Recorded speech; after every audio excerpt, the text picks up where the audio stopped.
Hi everyone. ఈ వీడియోలో DS monthly net buying చేశారా, సెల్లింగ్ చేశారా అనే విషయం మనం ఎక్కడి నుంచి తెలుసుకోవచ్చు, మరియు ఈ డేటా పాయింట్ మనకి ఏ విధంగా ఉపయోగపడుతుంది అనే విషయాల మీద ఈ వీడియోలో మాట్లాడుకుందామండి. ఈ వీడియోని చివరి వరకు చూడండి, మీ లెర్నింగ్కి ఉపయోగపడే ఇంపార్టెంట్ పాయింట్ తెలుస్తుంది. అసలు ఈ డేటా పాయింట్ మనం ఎందుకు ట్రాక్ చేయాలి, దీని ఉపయోగం ఏంటి చూడండి. ఇది లైవ్ మింట్ న్యూస్ వెబ్సైట్లో ఈ ఆర్టికల్ వచ్చింది 9th May 2025లో. ఈ న్యూస్ ఆర్టికల్లో ఏం మెన్షన్ చేయబడిందంటే, మోతీలాల్ ఓస్వాల్ హైలైట్ చేసింది ఏమనగా, డిఎస్ యొక్క హోల్డింగ్ మార్చ్ 2025లో వాళ్ళది ఎఫ్ఐసి యొక్క హోల్డింగ్ కన్నా ఎక్కువైంది అనేసి, వాళ్ళది ఫస్ట్ టైం క్రాస్ చేసింది అని. మార్చ్ 2025లో డిఎస్ యొక్క హోల్డింగ్ మార్కెట్లో 19.2% ఉంటే ఎఫ్ఐసి యొక్క హోల్డింగ్ 18.8%. డిఎస్ యొక్క హోల్డింగ్ మార్కెట్లో పెరిగింది అంటే వాళ్ళ హోల్డింగ్ కూడా ఇంపార్టెంట్ అనే విషయం మనం అర్థం చేసుకోవాలి. డిఎస్ ఎవరెవరనగా banks, insurance companies, other financial institutions. అనగా బ్యాంక్స్ కాకుండా అండ్ ఇన్సూరెన్స్ కాకుండా AMS, portfolio management services, AIFs, alternative investment funds and mutual funds, new pension system, వీళ్ళందరూ మనం డిఎస్ కింద కన్సిడర్ చేస్తామండి. New pension system, mutual funds and insurance companies వాళ్ళు చాలా ఎక్కువ, వాళ్ళ దగ్గర బాగా మనీ ఉంటుంది.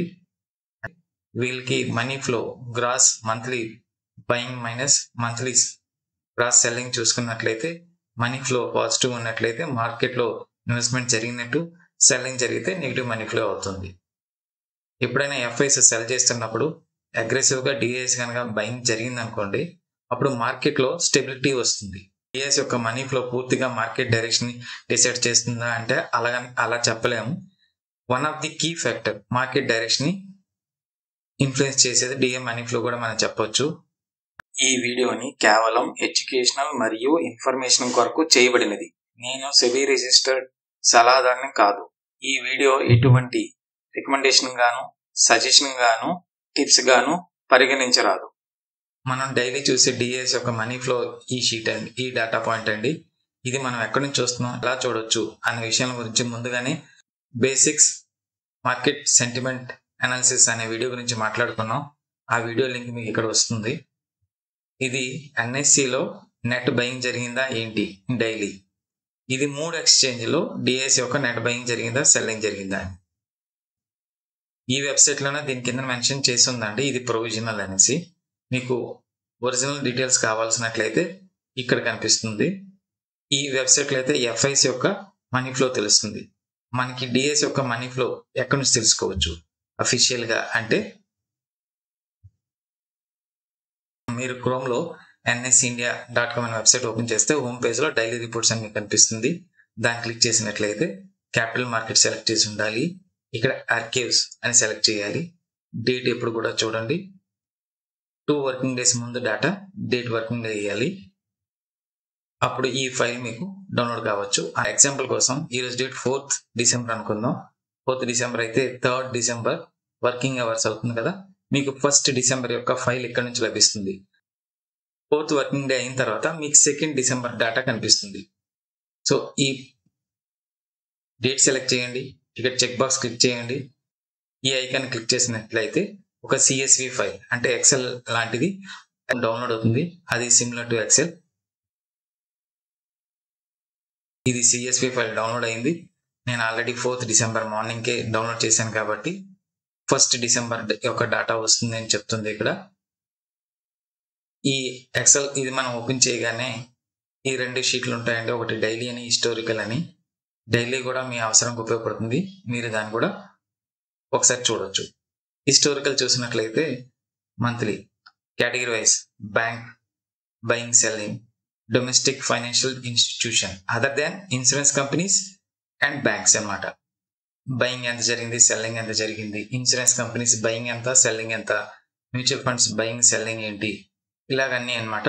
టోటల్ డిఎస్ యొక్క బయింగ్ ఎంత జరిగింది, సెల్లింగ్ ఎంత జరిగింది, నెట్ బయింగ్ ఏ విధంగా జరిగింది అనే కాలమ్స్ ఉన్నాయి. ఈ నవంబర్ డేటాని తీసుకున్నాం అనాలిసిస్ కోసం.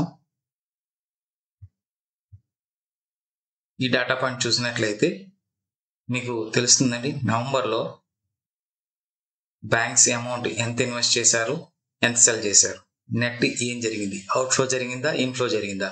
బ్యాంక్ విషయానికి వస్తే నెట్ అవుట్ఫ్లో జరిగింది. ఇలాగా డిఏఎస్ ప్రతి కేటగిరీ మీరు చూసుకోవచ్చు. కంపేర్ చేయడానికి మీకు ఈజీ అవుతుంది. మ్యూచువల్ ఫండ్ నెట్ ఇన్ఫ్లో జరిగింది. Other financial institutions net selling జరిగింది. ఇన్సూరెన్స్ నెట్ బయింగ్ జరిగింది. టోటల్గా అయితే డిఎస్ యొక్క money flow monthly wise net buying జరిగింది. 450 crores బ్యాంక్స్ సెల్ చేశాయి, అవుట్ఫ్లో జరిగింది. అదర్ ఇన్స్టిట్యూషన్స్ ఏమో అప్రాక్సిమేట్లీ 45 crores అవుట్ఫ్లో జరిగింది. ఇన్సూరెన్స్ కంపెనీస్ ఏమో 7,774.63 crores బయింగ్ జరిగింది, ఇన్ఫ్లో జరిగింది. Mutual funds approximately 39,000 crores inflow జరిగింది.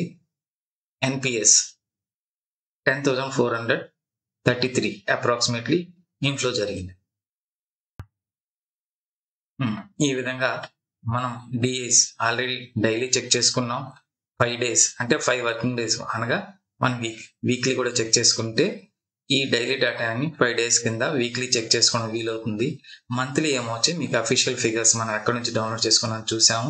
దీనివల్ల మనకి మార్కెట్లో సెంటిమెంట్ బయింగ్ జరుగుతుందా లేదా, చార్ట్ అనాలిసిస్ చేసేటప్పుడు ఏదైనా లాంగ్ టర్మ్ రెసిస్టెన్స్ దగ్గర మార్కెట్ ఉందా లేదా సపోర్ట్ జోన్ దగ్గర ఉందా ఏంటి, ఆ సమయంలో డిఎస్ యొక్క నెట్ మనీ ఫ్లో ఏ విధంగా ఉంది, మీకు ఇలాంటి ఇన్పుట్స్ చెక్ చేస్తూ ఉండడం వల్ల ఆర్ఎస్ఐ ఎలా ఉంది, ఓవర్ బాట్లో ఉందా, ఓవర్ సోల్డ్లో ఉందా, ఈ పాయింట్స్ అన్ని కన్సిడర్ చేయడం వల్ల మీకు మార్కెట్లో ఏం జరుగుతుంది అన్న ఒక విషయం అయితే అర్థమవుతుంది.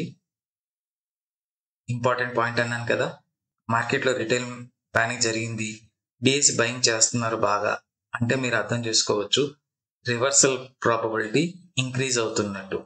కన్ఫర్మ్గా అని కాదు, పాసిబిలిటీ ఇంక్రీజ్ అవుతుంది రివర్సల్కి. తప్పనిసరిగా మీ ఒపీనియన్ కామెంట్లో తెలియజేయండి. మీ ఉద్దేశం ప్రకారం market new all time high form చేస్తుందా లేదా కరెక్షన్లోకి వెళ్తుందా? ఈ వీడియో మీకు నచ్చినట్లయితే లైక్ చేయండి, షేర్ చేయండి, సబ్స్క్రైబ్ చేయండి, బెల్ ప్రెస్ చేయండి. Thank you.